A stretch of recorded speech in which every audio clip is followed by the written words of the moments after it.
My name is Helen Hurt. I'm 30 years old, and on the night of my birthday dinner, my father picked up the microphone, looked out at 36 people, and said I was the reason our family never had peace. You were always the wrong daughter. I remember the way Julia, my stepmother, reached across the table and touched William's arm afterward. Not to stop him, to affirm him. One small, practiced gesture that said, yes, that's exactly right. 36 people heard those words. Some of them had watched me grow up.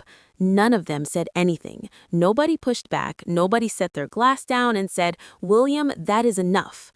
The silence that filled that room was its own kind of answer, and it told me everything I needed to know about what I'd been to this family for 30 years. My half-sister Katie had her phone out before he finished the sentence.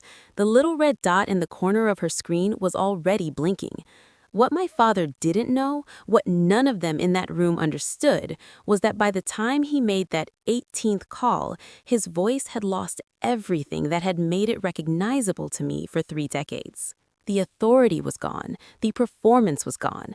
What was left was something I'd never heard from him before, a man on the other end of a line with nowhere left to go, asking a question he had no business asking the daughter he'd spent a lifetime pushing out. And there's something else William didn't know, something I'd been carrying for 24 years without even being able to name the shape of it. A perfume that wasn't my mother's, my father's face turning toward a car window on a Sunday morning, the exact moment his eyes found mine through the glass, and the expression that crossed his face in the half second before he looked away.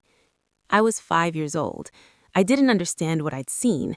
I filed it somewhere unreachable, the way children file things that are too large to process, and I left it there for 2.5 decades. By the time this story reaches its end, I finally understood what it was, and I understood why my father had spent 24 years making sure I never had a reason to look too closely at him. Before I continue, drop your city in the comments. I want to know where this story is traveling today. Let me take you back, not to the birthday dinner, to the beginning of everything that made that night possible. To understand William Hurt, you have to understand what he does with silence. He doesn't fill it the way most people do, with noise, with explanation, with the ordinary friction of communication. He weaponizes it. A look held one beat too long across a dinner table, a name spoken and then immediately passed over, a chair positioned slightly apart from the main cluster without a word of explanation. My father was 57 years old, broad-shouldered, with the kind of deliberate steadiness that people confuse for strength, when really it's just control. He'd spent decades building a persona around that steadiness, steady voice, steady income, steady disapproval directed at anything that didn't arrange itself neatly around his version of events. And for as long as I could remember, I was the primary thing that didn't. My mother, Diane, died when I was 6 years old. Complications after a surgery that should have been routine, a procedure with a 94% success rate, which is the kind of statistic that doesn't mean anything when you're on the wrong side of the 6.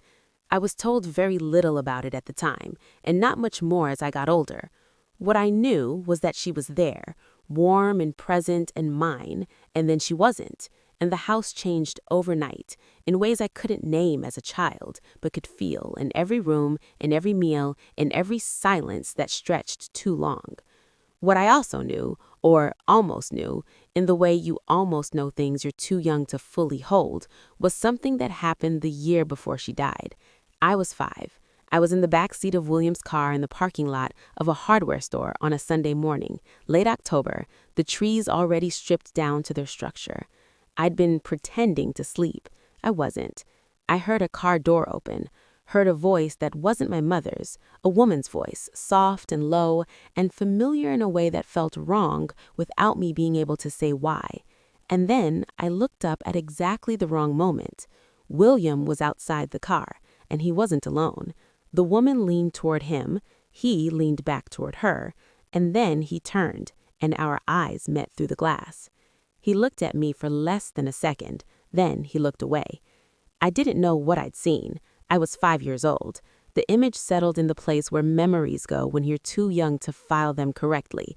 Not forgotten, just unprocessed, like a document left open on a screen you never close. A particular perfume I noticed sometimes afterward, faint and wrong on his jacket after certain evenings. A face I could never fully reconstruct when I tried to picture it. And a look on his face through that car window that I spent 24 years unable to name. What I understand now is that he spent those 24 years making certain I never developed a reason to look at it too carefully. My mother's mother was Mary Gallagher.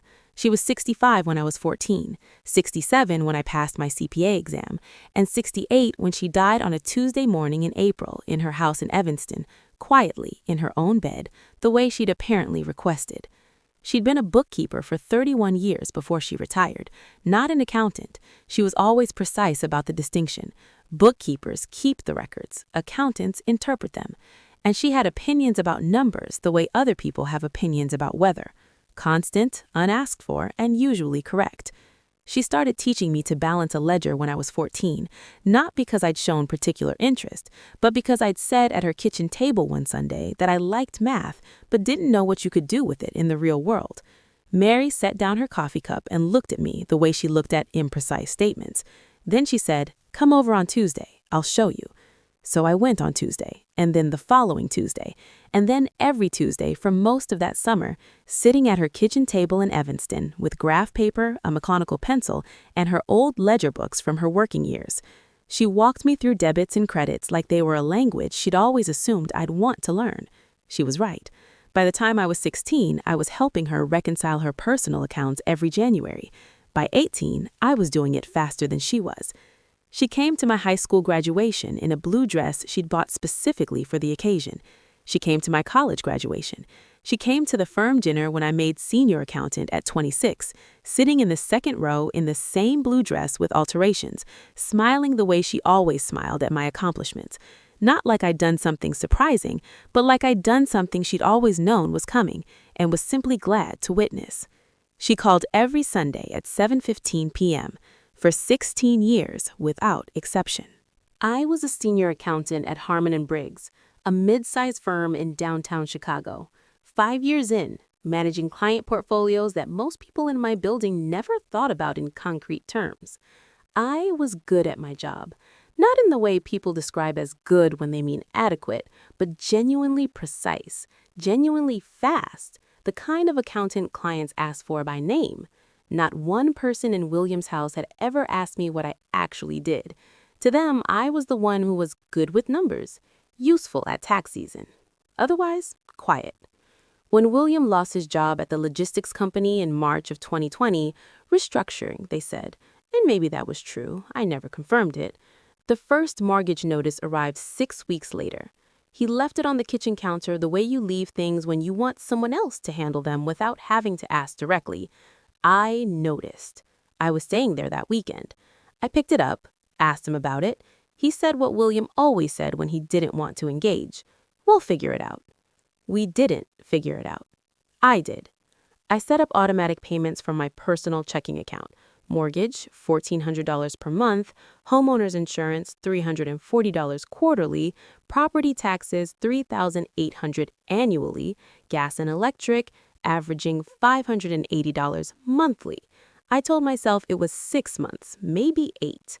William would find something. Julia worked part-time at a dental office on the north side. They'd stabilize. They looked for comfort, not stability. Julia discovered a supplementary card attached to my account. I'd added it years earlier for a shared streaming service and never removed it. The charges started small. $160 at a department store in November, a spa day for $220 in January, then a $900 designer handbag charged on a Tuesday afternoon in March, 3 weeks before my 30th birthday. When I brought it up, William looked at me the way he always did when I named something inconvenient. "She's your sister, Helen." I stopped correcting him years ago. What kept me from acting sooner was something Mary had said 18 months earlier from a hospital bed at Northwestern Memorial, her hand in mine. "Stay close to them, sweetheart. Not for their sake, for yours." I thought I understood what she meant. I didn't. Not yet. But I was beginning to, and what I didn't know was that Mary had already been building something quietly, legally, with a precision she applied to every ledger she'd ever touched for over 2 decades, something designed specifically for this moment. They had no idea, and for most of this story, neither did I.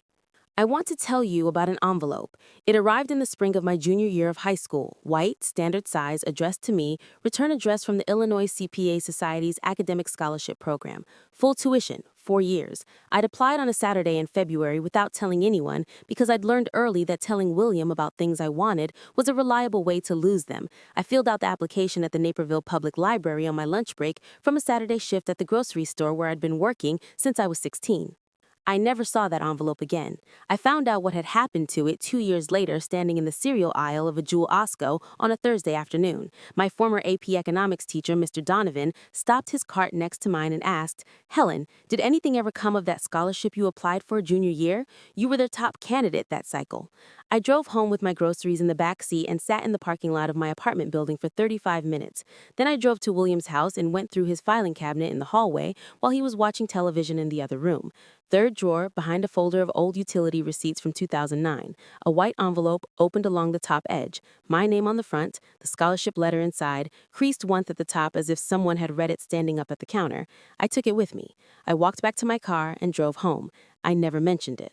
6 months later, I asked him about it directly. A Sunday evening in late October, Julia visiting her sister overnight, just the two of us at the kitchen table. He didn't flinch. He said I wasn't ready. He said I would have struggled and embarrassed myself, and that he'd been protecting me from a situation I couldn't handle. He said it with the flat certainty of someone who'd already decided the conversation was closed before I opened my mouth. I paid my own way through accounting school, loans, weekend shifts at a tax preparation firm, 3.5 years of sleeping 5 hours on the nights I was lucky, 4 on the nights I wasn't. Every exam I passed alone. Every credential I earned against something, and each time I built something real, William found a way to position it as something I'd done in spite of him rather than without him. Looking back, I should have seen the signs much earlier. But when you grow up being told the problem is you, it takes a long time to start looking at the room instead. Mary was hospitalized on the Thursday in the second week of October, 2 years before this story's ending. A cardiac event, serious, the kind that gets you a 4-day stay and a cardiologist who chooses words carefully. She was 66 years old, and she hadn't complained about anything to me, which in retrospect was exactly how Mary operated. She handled things until she couldn't, and then she called me. I drove from downtown Chicago to Northwestern Memorial in 41 minutes.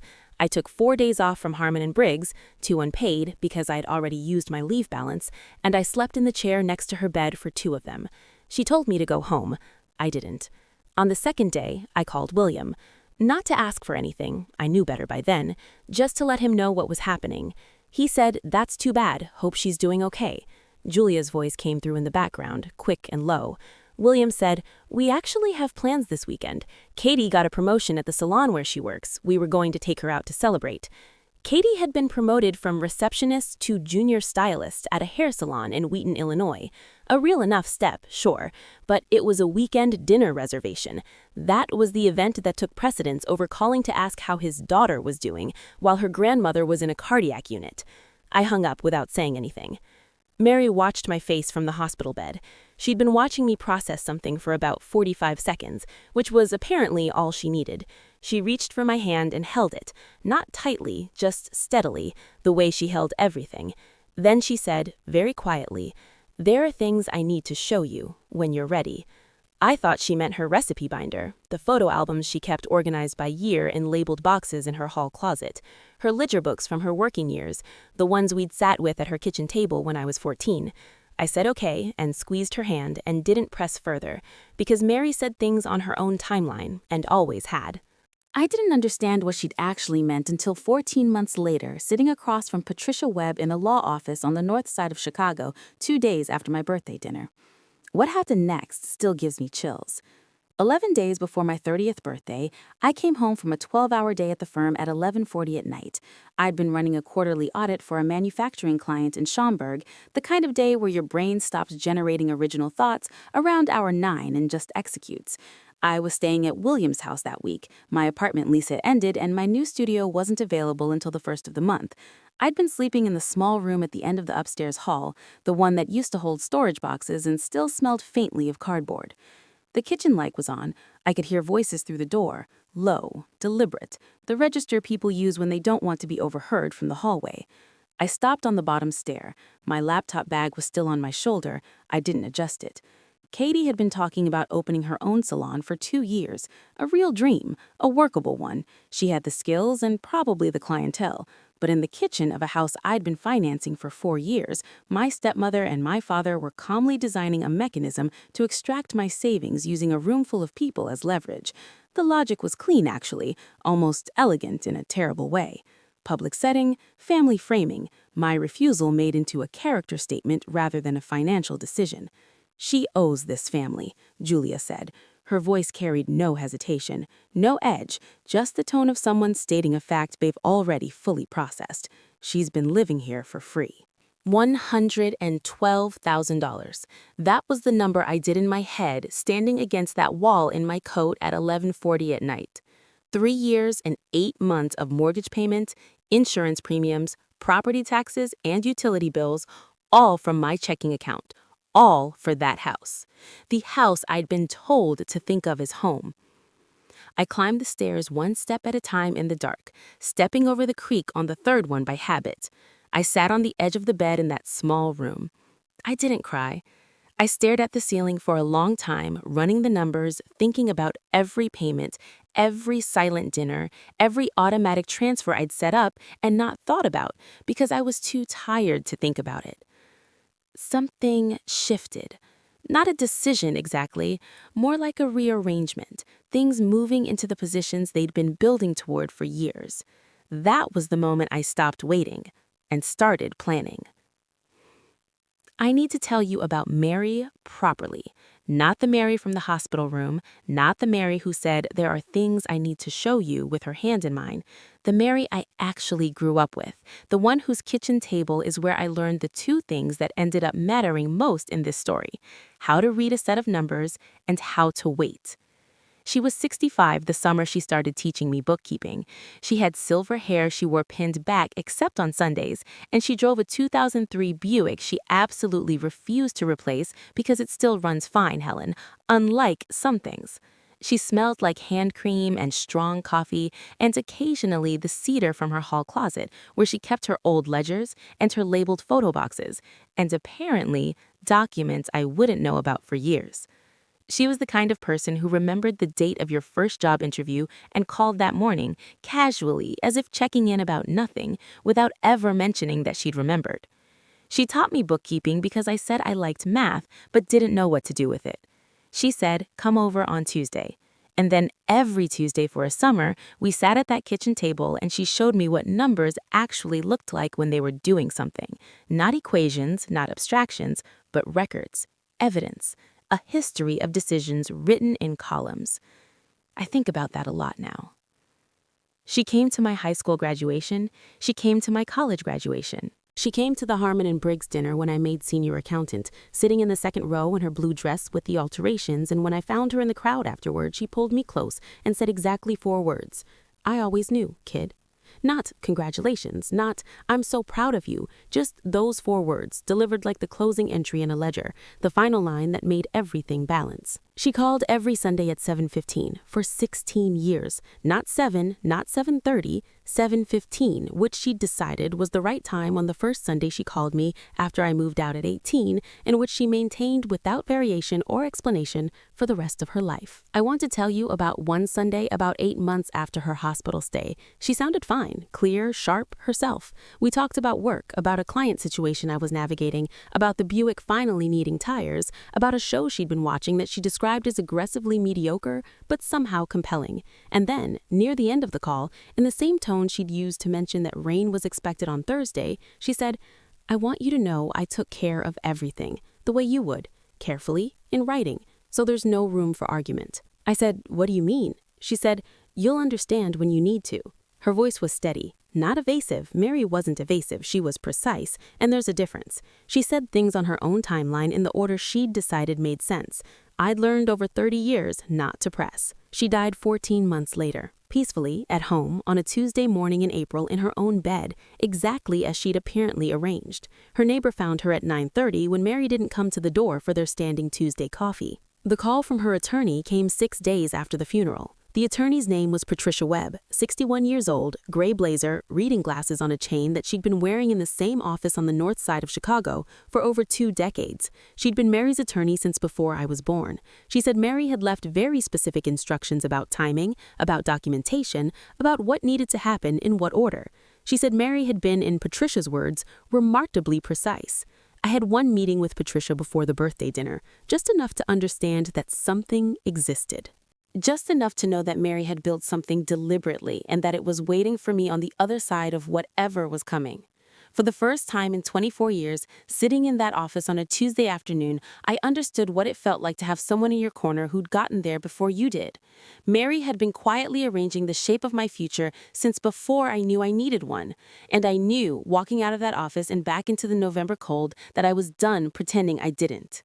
The morning of my birthday, I spent 40 minutes doing my hair and putting on the navy dress I'd kept for exactly this kind of occasion.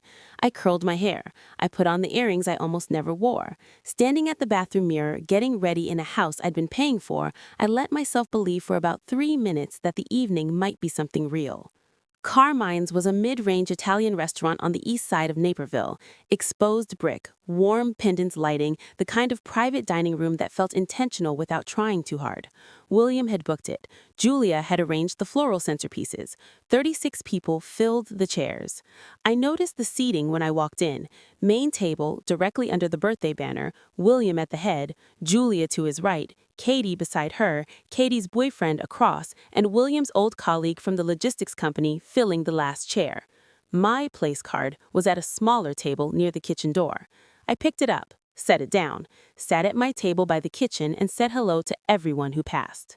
The room moved around me. Happy birthday, Helen. Quick embraces, conversations that drifted immediately to Katie's plans, to Julia's earrings, to something William had said last week that everyone apparently found worth repeating. I watched from my table and sipped water and smiled when someone glanced over. Then William stood. He tapped his glass with a butter knife. The room quieted. He picked up the wireless microphone the restaurant had provided, and that detail, the microphone, is the one I'll never stop seeing.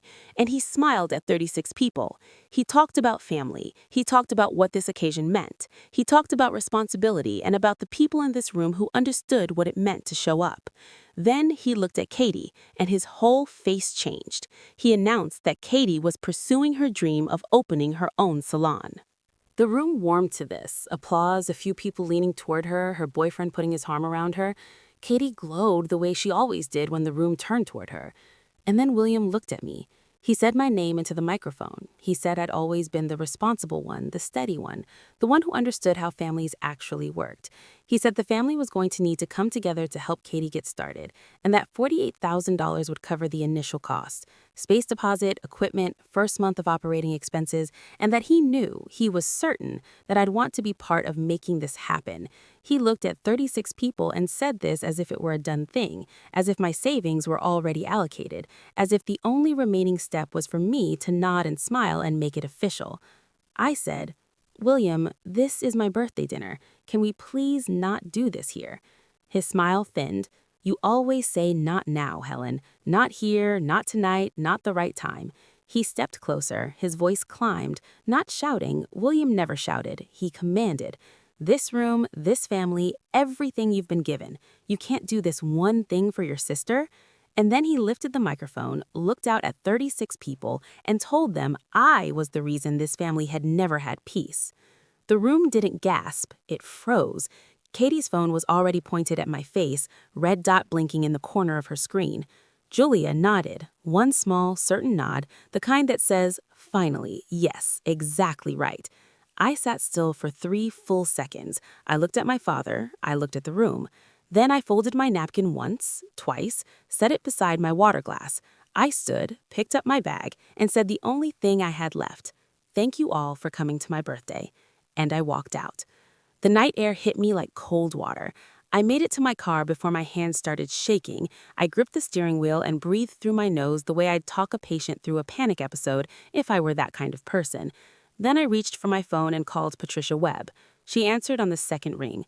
I said, I'm ready. I want to come in Monday morning. She said, 9 o'clock. I'll have everything prepared. I hung up, drove back to the house, didn't sleep. At 5:50 in the morning, I opened my laptop at the kitchen table. 15 minutes of quiet, precise work. First, I transferred my savings, all $48,000, to a new account at a bank William had never heard of. Second, I called the credit card company's automated line and canceled the supplementary card, effective immediately. Third, I confirmed the lease on the studio apartment I'd signed the previous Wednesday on my lunch break, 6 miles across town, 380 square feet, available the first of the month. Then, I took the white envelope I'd prepared 4 days earlier and set it on the kitchen counter. Inside, 3 years and 8 months of bank statements. Every mortgage payment, every insurance premium, every property tax installment, every utility bill, all highlighted, all totaled. Dated, $112,000, all from my checking account, all for this house.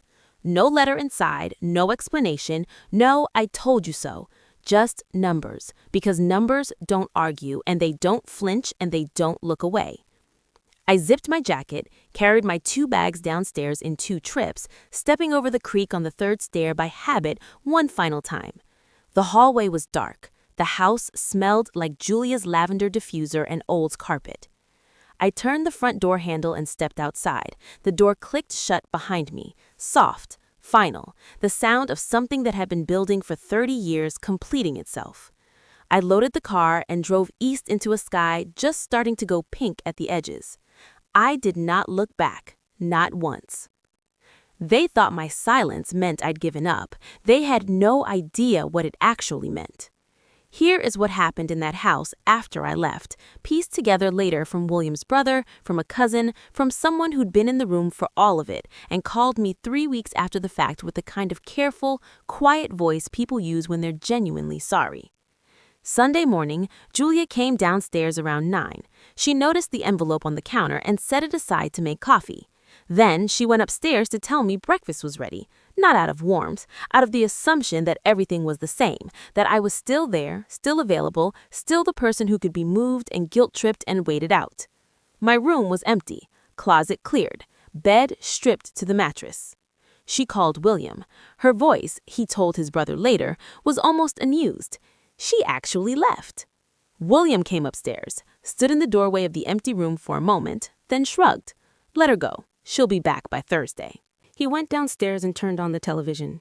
Katie found the supplementary card declined at a gas station on Monday morning. She called me. Voicemail. Called again. Voicemail. She went to her mother. Julia said she's throwing a tantrum. Give her a few days. Julia picked up the envelope on Monday afternoon, turned it over, set it back down. Probably some long emotional goodbye letter, she said to William. I'm not giving her the satisfaction of opening it. By Wednesday, the electric company sent an automated notice, past due. William called the customer service line, gave his name, said he lived at the address. The representative informs him the account was registered to Helen Hurt, and that account details could only be discussed with the account holder. William told his brother later that he'd stood in the kitchen for a full minute after hanging up, just looking at his phone. On Friday, a letter arrived from the mortgage servicer. William tore it open, standing at the mailbox. The borrower of record on the loan, Helen A. Hurt. He read it twice, carried it inside, and dropped it on the kitchen table in front of Julia. What the hell is this? Julia picked it up. Her eyes moved across the page. Her mouth opened, then closed. That's impossible. This is our house. He went to the filing cabinet in the hallway closet. He pulled folders, tax returns, old pay stubs, insurance documents going back 15 years. He was looking for a deed, a title, anything with his name on the property. There was nothing. Not one document tied him to that house. Then Julia remembered the envelope. She tore it open. Pages, dozens of them. Bank statements going back 3 years and 8 months, each line highlighted, each automatic withdrawal from my checking account labeled precisely. Mortgage, insurance, property tax, utilities. The total at the bottom of the final page, $112,000. Julia sat down at the kitchen table and didn't say anything for a long time. William stood behind her, reading over her shoulder. But they still didn't know the most important part, and little did they know what was coming next would be the thing that made every other revelation feel like a footnote. Patricia Webb sent formal letters to William and Julia on the following Tuesday. She requested a family gathering, not optional in her language and not informal. She'd arranged use of the community room in the Naperville Public Library for a Thursday evening and notified the extended family through channels William hadn't thought to control. 28 people came. William's brother, who drove 40 minutes without being asked, cousins who'd been hearing William's version of events all week, Julia's sister, a few people from the wider orbit who'd been at the birthday dinner and were still processing what they'd seen. William stood at the front of the room like he always did, centered, prepared, the voice that had narrated this family story for decades, ready to do his job one more time. Julia sat in the first row, a tissue folded in her hand. Katie sat beside her, arms crossed, phone face down on her lap for once. William said I'd walked out without explanation. He said I'd canceled the credit card out of spite. He said I'd stopped supporting the family because I didn't get enough attention at a birthday dinner. He built toward his conclusion. All he was asking was for someone to talk sense into me. He said it with the practiced conviction of a man who had never once been held accountable in a room full of people. That's when the side door opened. Patricia Webb walked in, gray blazer, reading glasses on a chain, leather portfolio under her arm. She was 61 years old, and she moved through that room like someone who'd been in difficult rooms before and found them unremarkable. She introduced herself. She said she was there on behalf of Helen Hurt. She paused, and then she said, and on behalf of Mary Gallagher. The room went still in a different way. Patricia set 2 documents on the table at the front of the room. She explained the first one without rushing. The property at 14 Birchwood Court in Naperville was purchased in 1991 by Diane Gallagher Hurt, my mother, using a down payment provided by Mary Gallagher. When Diane died, the property did not transfer to William. It remained in the estate, with Mary as executor. 22 months before Mary's death, she had legally transferred the property to me, notarized, recorded with DuPage County, fully binding. William's name had never appeared on the deed, not once, not in 33 years. William said, "That's my house. That is my family's house." Patricia said, "Your name has never been on this property, Mr. Hurt. Your wife purchased it. Your mother-in-law administered the estate and decided who would receive it." The second document was the bank statements. $112,000, 3 years and 8 months. Every line itemized and highlighted. Patricia laid them across the table the way someone deals cards, methodically, without drama, 1 page at a time. Someone near the back said, "She paid for the whole thing, this whole time?" Patricia said she did, and during that same period, a supplementary credit card linked to her personal account was used by other members of the household for personal purchases. Those charges were also absorbed by Helen. Julia said she lived there for free. That was her contribution, room and board for 4 years. Patricia looked at Julia without expression. "Mrs. Hurt, Helen was paying the mortgage on a property she legally owns. If anything, the arrangement was precisely the reverse of what you're describing." Someone in the third row let out a slow breath that wasn't quite a laugh. William's brother stood up from the back of the room. He'd been quiet since he arrived, sitting with his hands on his knees, waiting. He was the kind of man who used 10 words where other people used 100.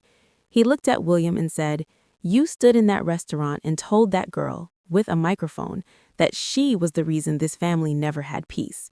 The girl who paid for that house, your wife's house, for 4 years. The room turned, not all at once, face by face, one recalculation at a time. Patricia closed her portfolio with one smooth motion. She said she'd presented what she came to present. She nodded once, walked to the side door, and left. No final statement, no drama. Just a woman who had done exactly what Mary had asked her to do, the way Mary had asked her to do it. William looked around the room. 28 faces, not one of them arranged in his favor. That night, he called me 17 times. I listened to the voicemails the next morning in order, sitting on the edge of my bed with a cup of coffee going cold. The first 12 were angry, the voice that had controlled rooms for 30 years, still trying. Calls 13 through 16 were something else. Thinner, less certain, the anger developing fractures. Call 17 was quiet, his breathing for a few seconds. Then, "Helen, where are we supposed to go?" I didn't feel victory listening to that last message. I want to be clear about that. What I felt was something quieter and more complicated. The specific ache of someone who has just set down something very heavy and is only now registering how long their shoulders have been hurting. I saved the voicemail, got dressed, went to work. I had a full day ahead of me, and my clients needed their numbers. That hadn't changed. If you've ever had to leave somewhere that was supposed to be home, not because you wanted to, but because staying was the more dangerous choice, type "I understand" in the comments. I read every single one. My apartment is 380 square feet.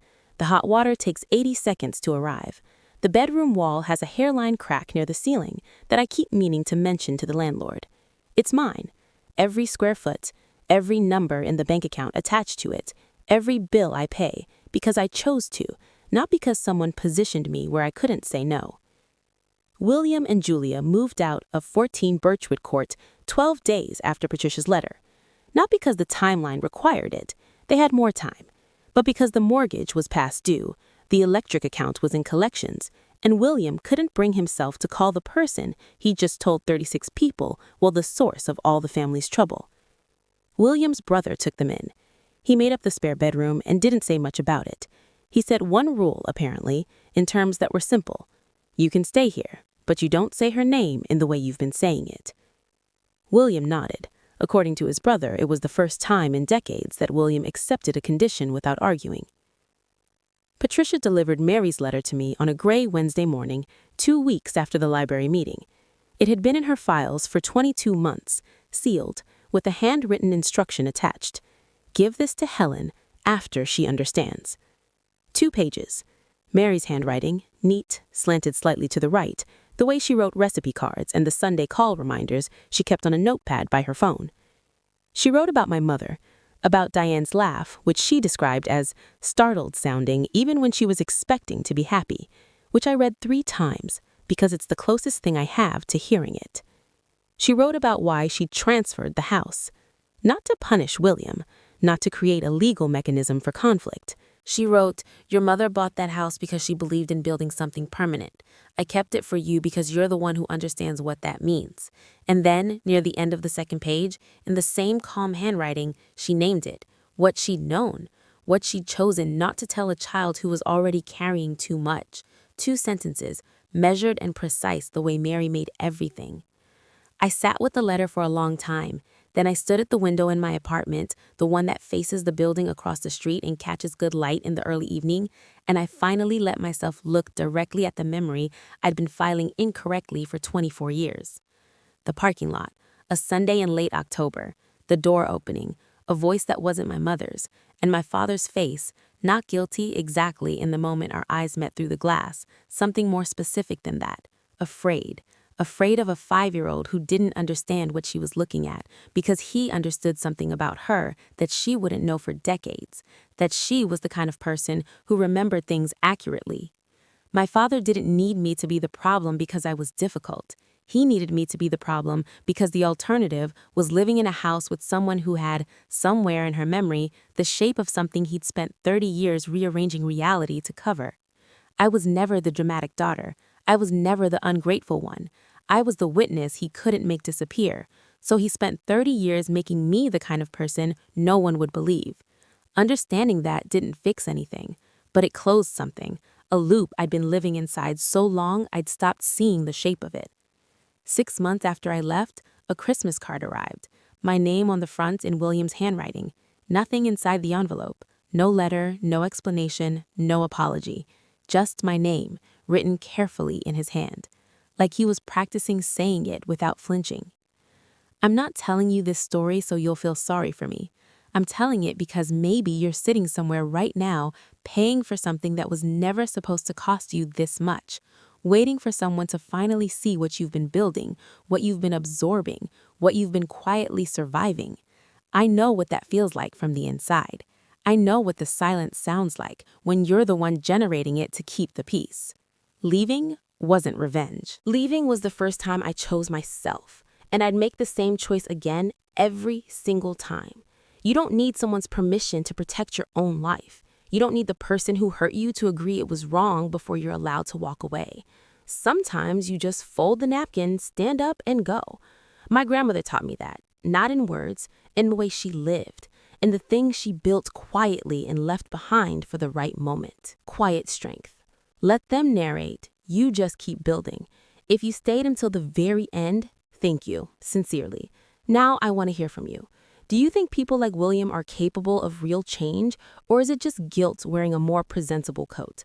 Type changed or too late in the comments. I read every single one, and I'll heart the ones that make me think twice. And if you want more stories like this one, there's another one waiting for you in the description.